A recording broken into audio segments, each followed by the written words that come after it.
Je suis musulman ou musulmane, pourquoi devrais-je envisager de devenir chrétien ou chrétienne?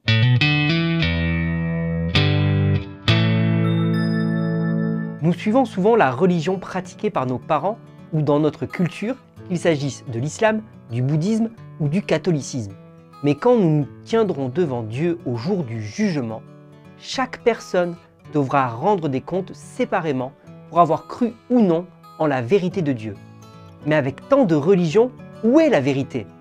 Jésus dit, c'est moi qui suis le chemin, la vérité et la vie. On ne vient au Père qu'en passant par moi. On trouve ça dans Jean au chapitre 14 et au verset 6. Les vrais chrétiens sont les disciples de Jésus.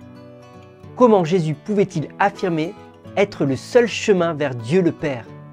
Nous le découvrirons dans les Écritures, dans la Bible. La vie, la mort et la résurrection de Jésus. La Bible raconte comment Jésus a accompli une prophétie en naissant de la Vierge Marie. Il a grandi différemment de tous les autres hommes en ce qu'il n'a jamais péché. Les foules accouraient pour entendre son enseignement et s'émerveillaient de ses miracles. Jésus a guéri les malades, ressuscité les morts et marché sur l'eau.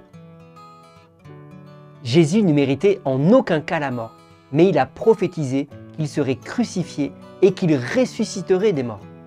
Ces paroles se sont accomplies. Des soldats l'ont battu et ont posé une couronne d'épines sur sa tête. Le peuple s'est moqué de lui et a craché sur lui. Des clous ont percé ses mains et ses pieds pour l'attacher à une croix de bois. Jésus aurait pu se sauver lui-même, mais il s'est donné pour mourir volontairement sur la croix. 3 jours plus tard, il est sorti du tombeau. Pourquoi la croix? En tant que musulman, vous demanderez peut-être pourquoi Allah permettrait-il que son prophète Issa soit maltraité et tué? La mort de Jésus était essentielle pour plusieurs raisons. Nous sommes tous pécheurs. Tous ont péché et sont privés de la gloire de Dieu, nous dit Romains chapitre 3, verset 23. Qu'il s'agisse de ne pas honorer nos parents, de mentir, de ne pas aimer Dieu de tout notre cœur ou de ne pas croire en sa parole, nous avons tous péché contre notre Dieu saint. La punition du péché est la mort. En effet, le salaire du péché, c'est la mort, nous dit Romains chapitre 6 et au verset 23. Dieu répand sa colère sur les pécheurs incroyants en les séparant à jamais de lui en enfer. Dieu, en tant que juste juge, ne peut fermer les yeux sur le péché. Nous ne pouvons pas nous sauver nous-mêmes par nos bonnes œuvres. En effet, c'est par la grâce que vous êtes sauvés, par le moyen de la foi. Et cela ne vient pas de vous, c'est le don de Dieu. Ce n'est pas par les œuvres afin que personne ne puisse se vanter, nous dit Éphésiens chapitre 2, les versets 8 et 9. C'est là la différence fondamentale entre le christianisme et l'islam. L'islam enseigne qu'une personne peut entrer au paradis en respectant les 5 piliers de l'islam afin, si possible, que ses bonnes œuvres pèsent plus lourd que les mauvaises. La Bible enseigne que toute notre justice est pareille à un habit taché de sang. Un seul péché suffit à nous rendre coupables d'avoir violé toute la loi de Dieu. Les hommes pécheurs ne peuvent rien faire pour mériter le ciel. Dieu a sacrifié son Fils pour les pécheurs. En effet, Dieu a tant aimé le monde qu'il a donné son Fils unique, afin que quiconque croit en lui ne périsse pas, mais ait la vie éternelle, nous dit Jean chapitre 3, verset 16. Dieu savait que le péché de l'humanité l'empêchait d'accéder au ciel et que le prix de son pardon ne pouvait être payé que par la mort d'un être parfait. Il savait que lui seul pouvait faire ce sacrifice d'une valeur infinie. Alors, il a prévu de toute éternité d'envoyer son Fils Jésus mourir à la place de ceux qui croiraient en lui. Devenir chrétien. Crois au Seigneur Jésus et tu seras sauvé, nous dit Actes chapitre 16, verset 31. En tant que musulman, vous direz peut-être « Mais je crois en Jésus. Je crois qu'Issa était un enseignant de la vérité, un grand prophète et un homme de bien. » Mais vous ne pouvez croire que Jésus enseignait la vérité tout en niant son enseignement selon lequel il est le seul chemin, la vérité et la vie.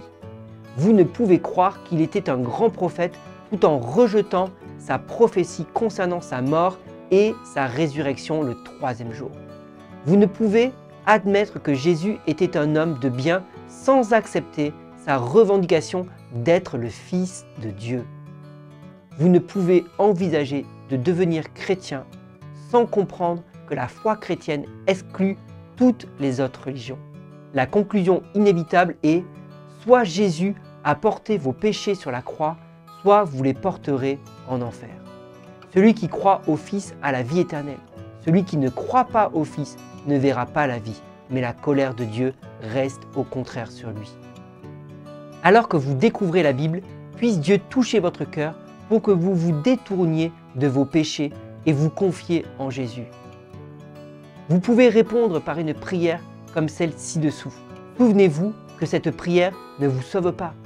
Seul Dieu peut vous sauver. Mais cette prière peut vous permettre d'exprimer la foi au Seigneur Jésus-Christ que Dieu vous donne. Mon Dieu, je regrette d'avoir péché contre toi. En tant que pécheur, je mérite la mort et l'enfer. Mais je crois que tu as envoyé ton Fils Jésus mourir sur la croix pour nos péchés et ressusciter victorieusement des morts. Je me détourne à présent de mes désirs pécheurs et renonce à chercher à atteindre le salut par mes œuvres. Je mets ma confiance en le Seigneur Jésus seul pour me sauver du péché. Je t'aime, Seigneur, et je me soumets à toi pour te suivre par ta parole, la Bible. Amen. Avez-vous pris une décision pour Christ suite à ce que vous venez d'écouter ici? Si oui, cliquez sur le bouton ci-dessous « J'ai accepté Christ aujourd'hui ».